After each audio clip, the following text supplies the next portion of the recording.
Hello guys, welcome back to my channel. তোমরা সবাই কেমন আছো? আশা করি সবাই ভালো আছো। আর একটা নতুন ব্লগে তোমাদের সকলকে স্বাগত। এখন বেলা 11টা বাজে। এখন থেকে আমি আমার ব্লগটা স্টার্ট করছি। আর এই যে বাইরে রোদ্দুর, আমাদের বাড়িতে একদম রোদ্দুর পড়ে না। আর আজকে থেকে দোকান শুধুমাত্র বিকেলবেলাতেই খোলা হবে, সকালে খুলবো না, কারণ একটু চাপ হয়ে যাচ্ছে। ছেলের পড়াশোনা একদম নজর দিতে পারছি না, সামনেই এক্সাম রয়েছে।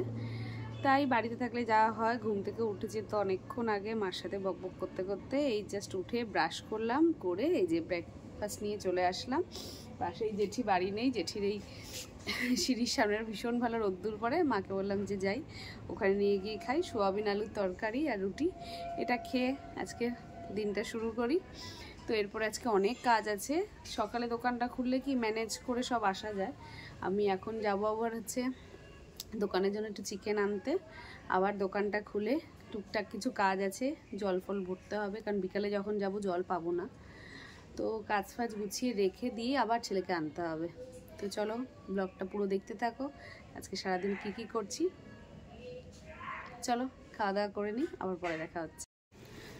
সারা রাজ্যের কাজ শুধু আমাকে দিয়ে করায়, এটা করো সেটা করো। সত্যি কি দেবো এখন আবার এই দুটো প্যান্ট আয়রন করতে দিতে হবে। ধরো ভরো, ব্যাগে ভরো।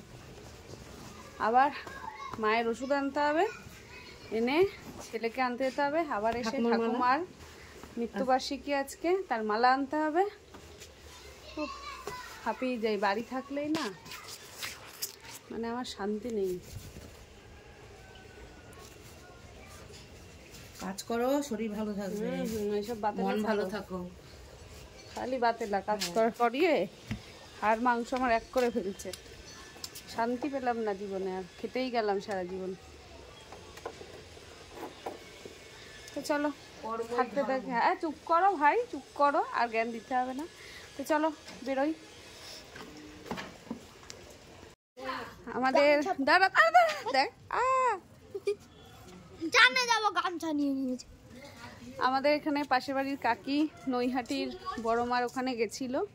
এখানে বসে বসেই মায়ের প্রসাদ পাচ্ছি, এটাই তো অনেক বড় ভাগ্যের ব্যাপার। তো এই যে মায়ের ফুল আর এই যে প্রসাদ, সবাইকে একটু একটু করে দিয়ে দেবো, আমরাও খাবো। আর এই দেখো পকা বুড়ি খালি পকা পকা কথা বলবে। আয় বাবু দেখি, অঙ্কুদা, এটা আমাদের হচ্ছে অঙ্কুদা। একটুখানি তুলে একটুখানি খুঁটে খুঁটে খাও সবাই। তুই খেয়েছিস?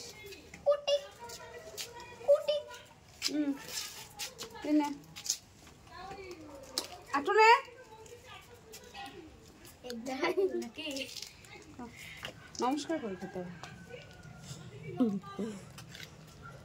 আমি ঘরে যাই, মাকে দিই তবে খাই। কবে যে বড় মা তোমার কাছে যাব, ঠাকুর না ডাকলে হয় না। অনেক দিনের ইচ্ছে, যাব মাকে নিয়ে যাব। তো চলো মাকে প্রসাদটা দিয়ে আসি। আর এই যে উনি চান করতে ঢুকছেন, এখন করে আসুন, অনেক কাজ আছে। তো চলো একটু যাব পার্লারে, আবার বিকালে এক জায়গায় যাবো, সেই ভিডিওটাও তোমাদের সাথে শেয়ার করব কোথায় যাচ্ছি। তো চলো, জয় মা, জয় বড় মা। করে খানিকটা কাজ এগিয়ে রেখে গেলাম। এখন যাব আগে গাড়িতে তেল ভরবো। মানে বলি না, আগের ব্লগেই দেখেছো, বিয়ে ছাড়া সব কিছু দুবার করেই করি। এক কাজ, ছেলে স্কুল থেকে জাস্ট সোজা গড়িটা উঠলেই হচ্ছে পেট্রোল পাম্প। ওই অবধি গিয়ে মাথায় নেই যে গাড়িতে তেল নেই। এখন এসে দেখছি এক দাঁড়ি। তা বিকালে বিরাটিতে যাব, অত দূর গেলে তো তেলের প্রয়োজন হবে। আর রাস্তা যেখান দিয়ে যাব একটাও পেট্রোল পাম্প পড়বে না, তার জন্য সেই ডবল খাটনি। এই কপালটা করেছি ডবল খাটনি করা, জানি না কোন জন্মে পাপ করেছিলাম। তো এখন যাচ্ছি তেল ভরতে। তেল থেকে এসে দেন একটু পার্লারে যাব।